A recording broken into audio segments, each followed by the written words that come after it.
নবম দশম শ্রেণীর পদার্থবিজ্ঞান ক্লাসে তোমাদের সবাইকে স্বাগতম। আজকের এই ক্লাসে আমরা তোমাদের প্রথম অধ্যায় অর্থাৎ হলো ভৌত রাশি ও ভেক্টর, এই অধ্যায়ের মধ্যে যে জ্ঞানমূলক প্রশ্নগুলো রয়েছে, ক নাম্বার প্রশ্নের জন্য যে প্রশ্নগুলো সবচেয়ে বেশি গুরুত্বপূর্ণ, খ নাম্বার যে প্রশ্নগুলো সবচেয়ে বিগত সালগুলোতে সবচেয়ে বেশি এসেছে, সেই সকল প্রশ্ন নিয়ে আজকের এই ছোট্ট একটি ক্লাস। দেখো, এখানে বলা হয়েছে প্রশ্ন নাম্বার 1, সূর্যগ্রহণ সম্পর্কিত ভবিষ্যৎবাণীর জন্য কে বিখ্যাত?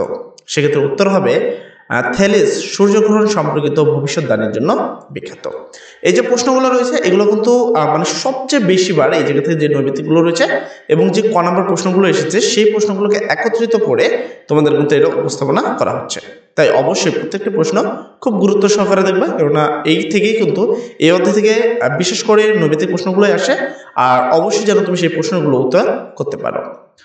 তারপর প্রশ্ন নম্বর 2, প্রকৃতির ইতিহাস সম্পর্কে একটি এনসাইক্লোপিডিয়া লেখেন কে? উত্তর হবে প্রকৃতির ইতিহাস সম্পর্কিত একটি এনসাইক্লোপিডিয়া লেখেন আল মাসুদি। প্রশ্ন নম্বর 3, ক্যালকুলাস নামক গণিত ব্যবস্থার প্রবর্তক কে? ক্যালকুলাস এক ধরনের গণিত, সেই গণিত প্রবর্তক কে? উত্তর হবে ক্যালকুলাস নামক গণিত ব্যবস্থার প্রবর্তন করেন স্যার আইজ্যাক নিউটন। আচ্ছা, প্রশ্ন নম্বর 4, পরমাণু যে ফিউশনযোগ্য এটি প্রথম কে আবিষ্কার করেন, কে বা কারা? উত্তর হবে পরমাণু ফিউশনযোগ্য এটি প্রথম আবিষ্কার করেন বিজ্ঞানী অটো হান ও স্টেসম্যান। তার পরবর্তী প্রশ্ন নম্বর 5, আলোর বেগ প্রথম কে নিয়ন্ত্রণ করেন? প্রশ্ন নম্বর 5, আলোর বেগ প্রথম কে নির্ণয় করেন? উত্তর হবে 1675 সালে ডেনমার্কের জ্যোতির্বিজ্ঞানী উলফ রোমার সর্বপ্রথম আলোর বেগ নির্ণয় করেন। প্রশ্ন নম্বর 6, শিল্প বিপ্লব কি? উত্তর হবে অষ্টাদশ শতাব্দীর মধ্যভাগ হতে 19 শতাব্দীর মধ্যভাগ পর্যন্ত ব্রিটেনের শিল্পক্ষেত্রে বহু গুরুত্বপূর্ণ পরিবর্তন সংঘটিত হয়। এই অভূতপূর্ব পরিবর্তনকে শিল্প বিপ্লব নামে অভিহিত করা হয়। আচ্ছা, প্রশ্ন নম্বর 7, লব্ধ একক কে বা লব্ধি একক কে? এটা খুবই গুরুত্বপূর্ণ একটি প্রশ্ন। উত্তর হবে যেসব রাশির একক মৌলিক রাশির এককের উপর নির্ভর করে বা মৌলিক রাশির একক থেকে লাভ করা যায় তাকে লব্ধ একক বলে। ঘনকের একক লব্ধ একক। আচ্ছা, প্রশ্ন নম্বর 8, মৌলিক একক কি? উত্তর হবে যেসব বা যেসব রাশির একক থেকে একক একে অপরের উপরে নির্ভর না করে বরং ওসব রাশির এককের সাহায্যে অনন্য রাশির একক গঠন করা যায়, সে সকল রাশির একককে মৌলিক একক বলে। এই প্রশ্নগুলো কিন্তু খুব বেশি এসেছে। এটা তোমরা অর্ধবার্ষিক পরীক্ষার মধ্যে ইজিলি বুঝতে পারবো যে এই প্রশ্নগুলো সবচেয়ে বেশিবার কিন্তু ব্যবহৃত প্রশ্ন। আচ্ছা, প্রশ্ন নম্বর 9, পদার্থবিজ্ঞানের মূল লক্ষ্য কি? আশা করি তোমরা এই প্রশ্ন উত্তরটি জানো। যারা যারা জানো, প্রশ্নের উত্তরে আসার আগে তোমরা কিন্তু সেই উত্তরটা দিয়ে দাও। দেখি কমেন্ট সেকশনে কে লিখতে পারো। আচ্ছা, উত্তর হবে পদার্থবিজ্ঞানের মূল লক্ষ্য হচ্ছে পর্যবেক্ষণ, পরীক্ষণ, বিশ্লেষণের আলোকে বস্তু ও শক্তির রূপান্তর ও সম্পর্ক উদ্ঘাটন এবং পরিমাণগতভাবে তা প্রকাশ করা। প্রশ্ন নম্বর 10, নিউটনের স্থান কালের ধারণায় মহাবিশ্ব কি নিয়ে গঠিত? সেক্ষেত্রে উত্তর হবে নিউটনের স্থানকালের ধারণায় মহাবিশ্ব ত্রিমাত্রিক স্থান ও একমাত্রিক সময় নিয়ে গঠিত। প্রশ্ন নম্বর 11, এসআই পদ্ধতিতে দৈর্ঘ্যের একক নির্ধারণে আদর্শ হিসাবে কি ধরা হয়? উত্তর শূন্যস্থানে আলো 1/299792458 সেকেন্ডে যে দূরত্ব অতিক্রম করে সেই দূরত্বকে দৈর্ঘ্যের একক নির্ধারণের জন্য নির্ধারণে আদর্শ একক হিসাবে ধরা হয়। প্রশ্ন নম্বর 12, আন্তর্জাতিক পদ্ধতিতে সময়ের একক নির্ধারণে আদর্শ হিসাবে কি ধরা হয়? উত্তর একটি সিজিয়াম -133 পরমাণুর 9192631770টি স্পন্দন সম্পন্ন করতে যে সময় লাগে সেই সময়কে সময়ের একক নির্ধারণের আদর্শ একক হিসাবে ধরা হয়।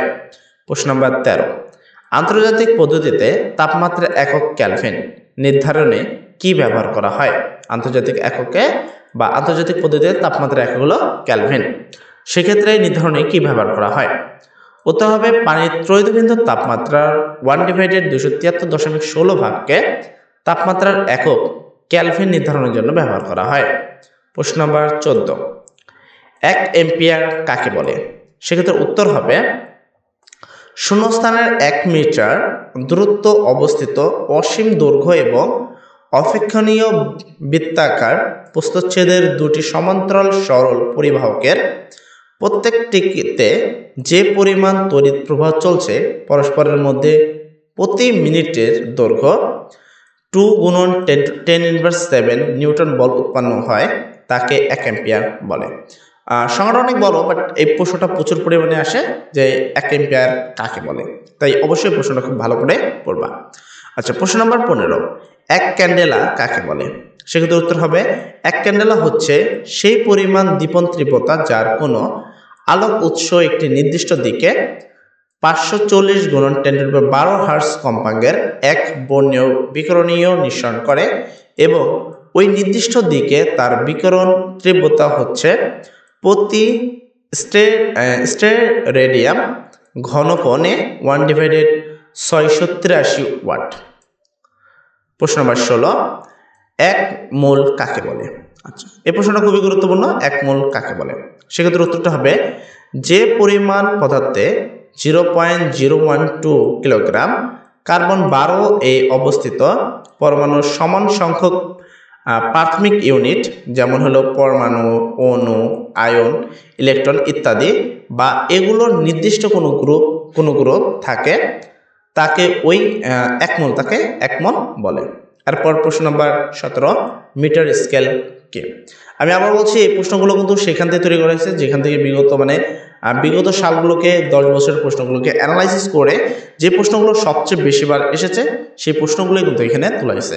শুধু যে এটা তোমরা অর্ধবার্ষিক পরীক্ষাতে কমন পাবে এমন নয়, অর্ধবার্ষিক, বার্ষিক এবং বোর্ড সবগুলো পরীক্ষাতেই তুমি এই প্রশ্নগুলো খুব অনায়াসেই কমন পাবা। আচ্ছা, তারপরে উত্তরে আসে, পরীক্ষাগারের দৈর্ঘ্য পরিমাপের সবচেয়ে সরল যন্ত্র হলো মিটার স্কেল। এর দৈর্ঘ্য 1 মিটার বা 100 সেন্টিমিটার। প্রশ্ন নম্বর 18, দৈব ত্রুটি কাকে বলে?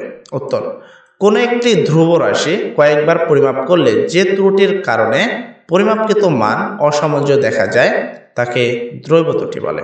প্রশ্ন নম্বর 19, যান্ত্রিক ত্রুটি কাকে বলে? সেক্ষেত্রে উত্তর হবে আমরা একটু নিচে আসি আচ্ছা, পদার্থবিজ্ঞানের পরীক্ষণের জন্য তথা মাপ যোগের জন্য আমাদের যন্ত্রের প্রয়োজন হয়। সেই যন্ত্রের জন্য বা সেই যন্ত্রে যদি ত্রুটি থাকে তাকে যান্ত্রিক ত্রুটি বলে। প্রশ্ন নম্বর 20, ব্যক্তিগত ত্রুটি কি?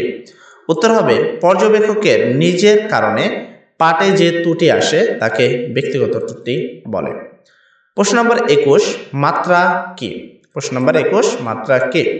উত্তর হবে কোনো ভৌত রাশিতে উপস্থিত মৌলিক রাশিগুলোর সূচককে রাশিটির মাত্রা বলে।